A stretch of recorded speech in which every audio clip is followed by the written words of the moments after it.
What's good, everybody, and welcome back to another edition of Rob Sports Center. As you can see by the title, man, yes, I'm back with another Larry Bird video. So this last video I did was shooting tips from Larry Bird, and that video is doing good. I got a lot of feedback from that video, and it was a person that even commented and said, hey, they have a lot more videos like that. So I was like, you know what? They liking it, and I enjoyed that video because it was a different type of video. Let me go and come back with some more of that heat. So as you can see by the title, this is Larry Bird's tips on ball control and passing. So you already know this video about to be interesting because if you know Larry Bird, you know Larry Bird made a living off assistant. You know what I mean? So before we get into this video, do me a big favor, man. Team Bird in the comment section, obviously. But, man, make sure you smash that thumbs up button. Also, if you're new to the channel, man, make sure you subscribe. When you subscribe, click that post notification bell on. That way you'll be notified of all things Rob Sports Center. Let's get into this video.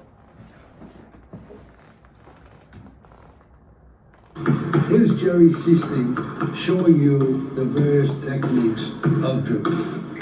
Hey, like, what is all this? They go between their legs while they're dribbling, even in a ball game. A lot of times they do that, Ray, to get away from the defensive man. As you notice, Jerry, right now, he's working on hand speed and he's working on different situations in case they rise in a game where he has to go down the floor real close to get the ball. He learns how to dribble close so he can get away from the defensive man. As you notice, his eyes are always looking ahead, always looking in front of him, and he's trying. I see somebody in my comments, too, that made a good point, and we was talking about, like, it goes back to the skill versus like when you talk about today's NBA and the past NBA, and you know, they like to say that today's NBA players are more skilled. And one person in the comments was like, okay, what do y'all mainly say is the skill? It's the dribbling, right? So they was talking in terms of Bird, and it was like, Bird, he never wasted, you know, energy, or he never wasted time. He was very efficient with his dribbling. You know, you look at all the dribbling, you see a lot of these NBA players doing all these different crossovers, but then you look at where are you going really? You're doing all these different crossovers, and you're not really creating that separation. So with Bird and with effective players, they didn't. You might look at their highlights and it wasn't flashy dribbling, but the dribbling they did was necessary to either to free themselves up, to create some space, and to create an opportunity in terms of shooting, or even possibly dishing off, you know, for a better, more high percentage shot to somebody cutting to the rack. So it was all, you know, done with a purpose, opposed to just going crazy, you know, like doing some and one stuff, rolling over the flow type stuff. Trying to protect the ball. These are different moves you can work on to protect the ball from the defensive player. I guess they do that because after a while the ball becomes a part of it. That's right. You've got to do these things because you never want to be in a situation where you have to worry about putting the ball on the floor, going left or right. You've got to be able to think that the ball is part of your hand. Now, this is one of the few team games where you can do a lot of things by yourself. That's right. This right here can be worked on anywhere. Driveway, at home, basement, just about anywhere in the neighborhood. These are things that are very important in the game of basketball. You don't have to use all of them during a game. I don't think it's very necessary to go behind your back 50 times during a game or through your legs, but they are. Now, what did I just say? What do I tell y'all in a lot of these videos? I'm telling y'all, I do not watch these videos before I record them. I like to make it as organic, as real as possible. And just like Bird just said, it's not necessary. So that's like the equivalent. If any of you guys know anything about mixed martial arts, when you look at a lot of these kicks and stuff that these guys know, it looks good, but 9 times out of 10, you're not gonna use that kick in a fight. It's just, we just being completely honest. It looks good when you're doing open training, but that's not going to be a kick 9 times out of 10 you're going to use in a fight. And if you do use it in a fight, that's like a 1 in a million type deal. Or in this case, you overexert yourself. You waste energy doing all that driving. And in mixed martial arts case, you put yourself in a very compromising position if you don't land that kick. In instances where you have to get away from the defensive pressure. When you dribble, you must always be aware that the floor is smooth, the ball is round, that it's going to come back up to you, so you don't have to watch it. So you keep your head up, you bend your knees, keep the dribble low, use your other hand to protect the ball. Remember, the ball is controlled by the fingertips, so that the hands must remain soft and you feel the ball as you dribble. When you're starting to drive towards the basket, the first step makes all the difference. Watch Jerry Seasting fake, and as he moves to go around Sam Vincent, he steps as far as he can to put the ball past Vincent. So he's already beaten him with just the first move. When a player is coming up the court, he needs a lot of skills to get by the defense. Here, Jerry Sisting uses the crossover dribble. He knows when he's going to use this while the defense does not. Therefore, the man who is dribbling has the advantage. Now remember also that he does this without breaking speed or rhythm. When a man overplays him on one side, he just puts it behind his back without breaking rhythm and keeps the dribbling. Well, here's Jerry coming at Sam, and he's going to execute a spin move. Now you must be careful when you make that move because your back is towards 4 other defensive players, one of whom could switch and cause you trouble while your back is to all those defensive players. All right, let's watch Sam bring the ball up. You notice he went behind his back without breaking stride, just as Jerry did, but he stopped for that jump shot. Now, only he knew when he was going to stop. That's what makes it such a powerful weapon. The defense has to guess when he's going to stop. Great penetrating guards like Isaiah Thomas, Magic Johnson, or many years ago the great Bob Cousy. They know that when they penetrate into the paint area, they can either take it to the hoop, or if they draw a man over to them, that is their double team, they can dish it off. But they'll always find a way to take the shot or hit the open man. Nobody can run as fast as the... Let's take a time to appreciate. If you guys see me, I've been trying to press pause for like the last 20, 30 seconds almost. But let's take a time to appreciate that phenomenal behind the back pass from the guy in a couple clips before this one. Ball can travel through a pass. Therefore, the best way to beat the defense is to pass the ball. And you don't have to be fancy to be effective. Remember, no pass is a good pass unless somebody catches it. And the most basic pass is the chest pass.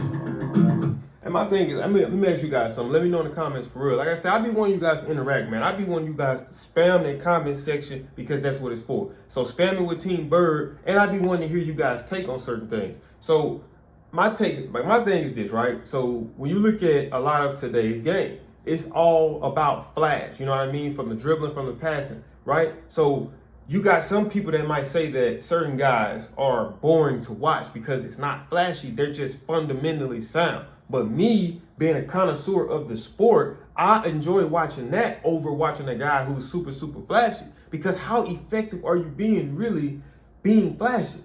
I think that you're more effective with having an intent and having a purpose, getting to your spots. That's more, to me, flashy. Because that's a thinking man's game. So I know exactly where I make my bread and butter from. So this is where I want to be, in these spots, right? And if you can't stop it, why would I go to something else just because it looks better? You know what I mean? So let me know you guys take on that. When throwing a two-handed chest pass, remember, always step towards your target. When throwing the basketball, when you release it, make sure your thumb's always pointed down and the ball has a little bit of backspin on it. The bounce pass is executed like a chest pass, except the ball bounces about 2/3 of the way towards the receiver, so it bounces up to the waist of the receiver. This pass can be used when you're getting a lot of defensive pressure from a single or double team. To throw the hook bounce pass, you must step around the defensive man so that you get outside of the defensive pressure and throw a sidearm pass to the receiver. Here's something to avoid. As I see Danny Ainge cutting to the basket, I throw him a sidearm bounce pass. As you can see, I threw it behind him and the ball skidded on me, costing us an easy 2 points. The overhead pass is typically used to inbound the ball or often defeat a pivot man. A variation is the jump overhead pass. It's used only when the man is wide open because it is such a dangerous pass. Because anytime you leave your feet, you better have a target to throw to, because if not. But look, man, I hate to pause in the middle of Bird speaking. But y'all remember the video I reacted to like 4 or 5 videos ago, and I was talking about, I think it was it was the Larry Bird and Magic Johnson assist video. And you remember how I kept saying that a lot of Larry Bird assists in that video came from jump passes. But like I said, it's frowned upon, and this is coming from the man himself, the Larry Legend, that's telling you that it's normally not a good idea to do that, but you better make sure you got a target in plan whenever you make that decision. But that goes to show you how keen Bird was, because I'm assuming most of the time that he done that, it came up successful. You could get stuck in the air and always get called for traveling. When throwing the baseball pass, it is a very dangerous pass because you just have one hand on the ball. When throwing the ball, it's much like throwing a baseball. You want to throw it in a direct, straight line to the receiver.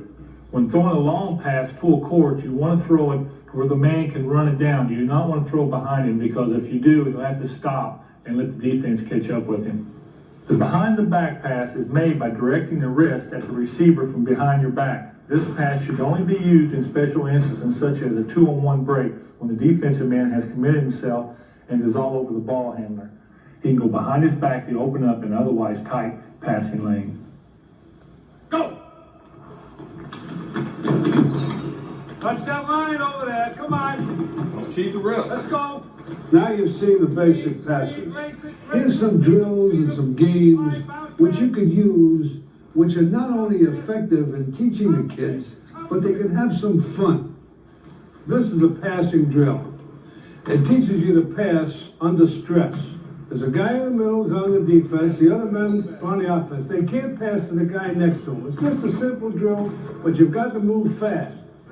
This is a long pass drill. Similar to sort of a baseball pass. Have some fun. Head is up, your head is up. Your head up, pull.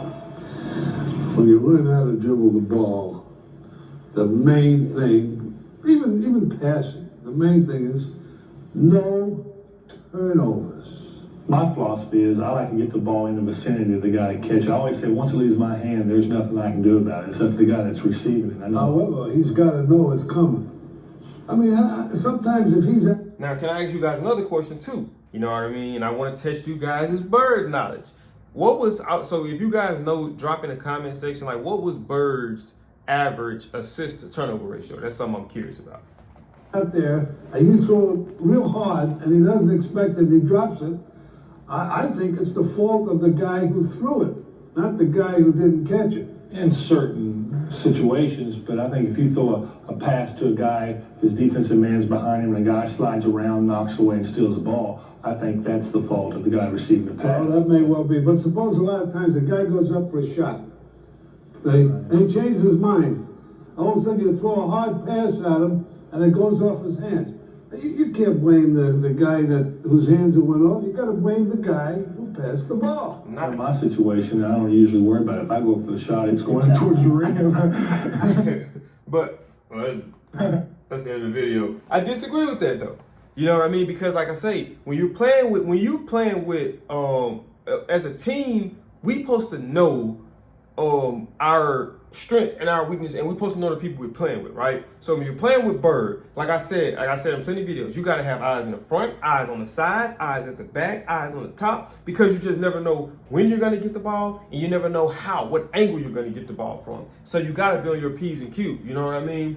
But as you guys can see, that is it for this video, man. If you did enjoy this video, do me a big favor, man. Smash that thumbs up button. Also, if you're new to the channel, or even if you're not new to the channel and you're constantly watching my videos, make sure that you're subscribed. That way you will get all notifications whenever it comes to me upload. Because like I always say in each video, just like the GOAT Drizzy Drake say, man, I got these videos coming back to back. I'll see y'all in the next video.